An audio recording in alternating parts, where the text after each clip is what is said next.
छत्तीसगढ़ के धमतरी जिले में खरीफ फसल के लिए किसानों ने तैयारी शुरू कर दी है। खेत तैयार करने के लिए किसान जुटे हुए हैं। खेत से खरपतवार हटाकर बुआई के लिए खेत तैयार किए। इसके साथ ही सोसाइटियों से खाद का उठाव भी हो रहा है। कई सोसाइटियों में खाद की किल्लत से किसान को परेशानी का सामना करना पड़ रहा है।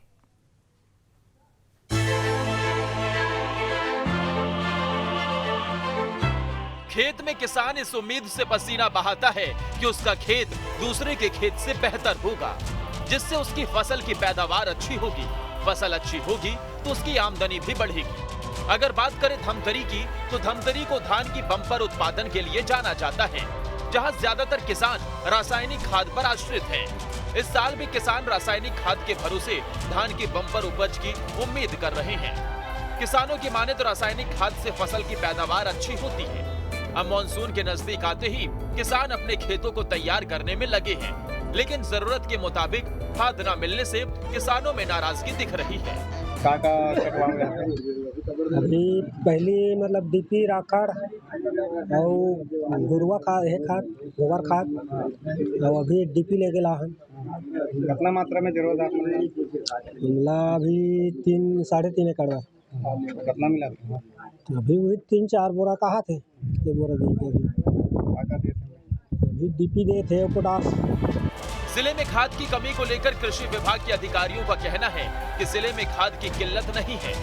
अगर आंकड़ों पर नजर डालें तो 72,600 मैट्रिक टन खाद का लक्ष्य, 16,597 मैट्रिक टन का भंडारण हो चुका है, जो 22.86% है। 6,502 मैट्रिक टन वितरित हो चुका है, जो 40% के लगभग है। यूरिया का भंडारण लगभग 10,000 मैट्रिक टन, सुपर फास्फेट का लगभग 381,000 मैट्रिक टन। जिले में जहां किसान खाद के लिए परेशान हो रहे हैं, सुबह से लंबी लाइन में लगने के बाद जहां उनको मायूस होकर लौटना पड़ रहा है, तो वहीं अधिकारी जिले में पर्याप्त खाद होने की बात कर रहे हैं। जिले में इस वर्ष निजी और सहकारी दोनों को मिलाकर के 72,600 मीट्रिक टन का लक्ष्य रखा गया था। इस लक्ष्य के विरुद्ध अभी 16,597 मीट्रिक टन का भंडारण हो चुका है, जो कि 22.86% है। इसमें से वितरण 6,502 मीट्रिक टन का हो चुका है, जो कि 40% के लगभग है। बहरहाल छत्तीसगढ़ में बड़े पैमाने पर लोग खेती किसानी पर ही निर्भर हैं। ऐसे में खाद की कमी होने का असर सीधे तौर पर उनके जीवन पर पड़ सकता है। ऐसे में प्रशासन को चाहिए कि वक्त रहते किसानों को खाद मुहैया करवाएं, ताकि किसानों को जूझना ना पड़े। नंद कुमार साहू के साथ टीम न्यूज स्टेट।